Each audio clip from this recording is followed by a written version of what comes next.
Segundou aqui no canal do Quero Apostar e eu estou mega atrasado. Hoje a gente só tem 4 joguinhos e eu vou falar deles aí com vocês depois da vinheta. Eu não vou ficar me alongando demais não, para não atrasar ainda mais.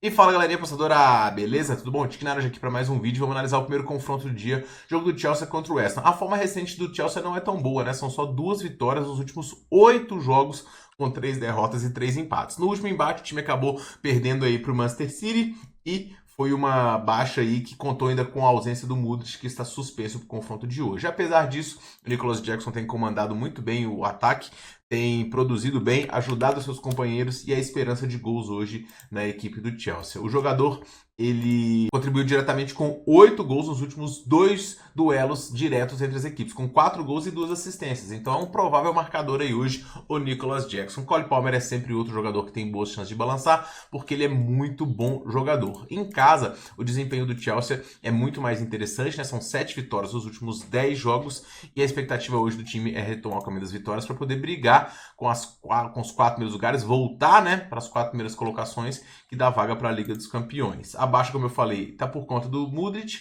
e a principal de hoje. O West Ham, por sua vez, vem com um desempenho muito fraco fora dos seus domínios, né? São 5 derrotas nos últimos 10 jogos, 2 vitórias apenas, 3 empates, e no último jogo, fora de casa, inclusive, o time conseguiu buscar um empate diante do Aston Villa em 1-1. O time trocou de treinador recentemente também, mas segue com baixas, principalmente no setor ofensivo, com Bowen, Paquetá, Fulkrug e Antônio, todos esses sendo baixos no jogo de hoje. Summerville ainda é dúvida para essa partida. O Kudus deve comandar a frente, Paquetá está como dúvida, né? Além do Soler, o Ambissaca vai estar lá na direita, desse 3-4-2-1 desse West Ham. É um time que eu vejo com capacidade, tá? Mas é um time desestruturado, desequilibrado e isso pode ser problema. O Chelsea não tá fazendo valer uma cotação de 1,36, mas é um mandante sólido nos últimos jogos. O West Ham é um visitante fraco, mas é um visitante perigoso. O mercado que eu mais gosto aqui é o mercado de gols. Os jogos entre essas equipes têm sido bastante movimentados. Os jogos do West Ham estão puxando um pouquinho mais pro under aqui, o over 2,5 só em 50%, mas o Chelsea em 70%. Então eu vou recomendar o mais de 2,5 aqui. Tem 2 gols pro Chelsea, 3 gols pro Chelsea, 1 gol pro West Ham aqui também, então eu vou recomendar essa como a primeira dica do dia. O jogo do Girona e como Las Palmas, embora não tenha dica, eu vou explicar aqui para vocês como são poucos jogos, por que eu não vou fazer. O Girona tá fazendo uma campanha fraca, né, vem de 4 derrotas seguidas, 7 nos últimos jogos, e isso me colocaria para ir pro lado do Las Palmas, mas o Las Palmas tem um dos ataques mais frágeis da competição também, são 26 gols apenas contra 34, e é um desempenho também que no geral é muito fraco, né, o time também vem de 4 jogos sem vencer, não cumpre handicap, perdeu a Copa do Rei pro Elche, então assim, embora tenha conseguido vencer o Barcelona no que foi a sua melhor vitória nos últimos jogos, isso foi em novembro de 2024, de lá para cá o time tem sido muito frágil também, então eu não consigo comprar o lado do Girona, que é um favorito que não faz valer, mas o Las Palmas também é um time que não dá para poder comprar o handicap, porque o mais um aqui é torcer para poder perder por um gol aqui, a aposta ser reembolsada, tá? É um jogo perigoso, eu não colocaria Girona aqui em nenhuma combinada não, pode pintar uma zebra aqui com 1-1.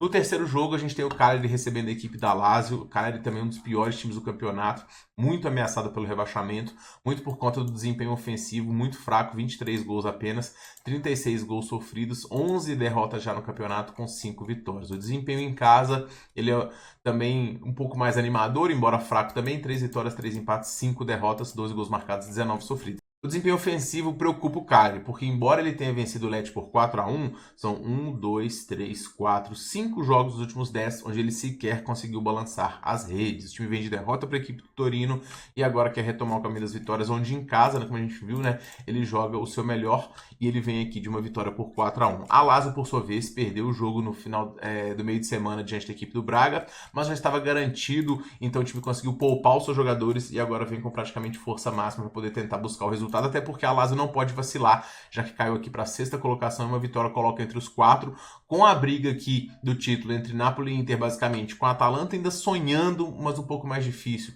Então a gente tem o bloco de disputa de título, que tem Napoli e Inter principalmente, e Atalanta ainda sonhando, e o bloco de competições europeias, com a Champions sendo o principal objetivo dessas equipes aqui até a Roma, e depois Europa League e Conference League. Então a Lazio hoje precisa de retomar o caminho das vitórias, e o time vem de 2 derrotas seguidas, e o time não perde 2 no italiano já há bastante tempo, tá? O time vai ter hoje seus principais jogadores à disposição, com Castellanos lá na frente comandando, e para mim a melhor aposta é no lado da Lazio. Eu vou recomendar para vocês, pessoal, menos 0,25 da Lazio, metade da aposta reembolsada em caso de empate, mas o time tem boas chances de vencer, e essa é a minha dica aqui. Melhor time, descansado, com melhores jogadores, contra um cara que é frágil defensivamente, tem tudo para a Lazio conseguir brocar aqui 1-0, 2-1, acho que a gente perde aqui eventualmente no 1-1. Para poder finalizar, pessoal, a gente tem aqui o confronto do Novo Horizontino contra o Corinthians, depois de um início ruim, onde a gente até perdeu algumas bets aqui no Novo Horizontino, que não venceu, o time já está aqui há 5 jogos invicto, está liderando o seu grupo e vem de uma boa vitória diante do Bragantino fora de casa. Como de praxe, o Eduardo Batista ele adapta o seu elenco ao adversário e é o que ele vai fazer no confronto de hoje. Ele vai ter que se adaptar a um adversário reserva, né? O Corinthians, apesar dele estar numa sequência aqui de 9 vitórias nos últimos 10 jogos, a tendência hoje é que ele rode bastante o seu elenco, tá? Até porque ele teve um jogo muito recente aqui já diante da equipe do Noroeste, né? Há 2 dias atrás, Campeonato Paulista, que esse calendário é uma coisa de doido. Então hoje é quase que um mistão do Corinthians mesmo, bem reserva, com viagem e tudo mais. Então acho que é um confronto duro para a equipe do Corinthians. O Corinthians está jogando bem sim, mas está muito confortável no campeonato. Eu achei exageradas as cotações para o titular do Novo Horizontino contra o reserva do Corinthians. Então um jogo que pode ser duro aqui para a equipe do Timão, por mais que o desempenho seja muito bom. Eu vou recomendar o dupla chance do Novo Horizontino e acho que o time tem boas condições aqui de conseguir pelo menos um empate. Beleza? Então esses são os meus palpites e eu pergunto a você quais os seus, comente aqui, tá? Jogadores para poder marcar hoje, eu só vou... tô esperando alguma coisa aqui no Nicolas Jackson, ver se surge alguma supercotação e as melhores promoções de apostas estarão descritas lá no meu canal do Telegram, o qual eu convido você a participar, link no primeiro comentário fixado, beleza? A gente se vê no próximo vídeo, pessoal. Uma boa semana para todo mundo, ótimas apostas, um forte abraço, valeu!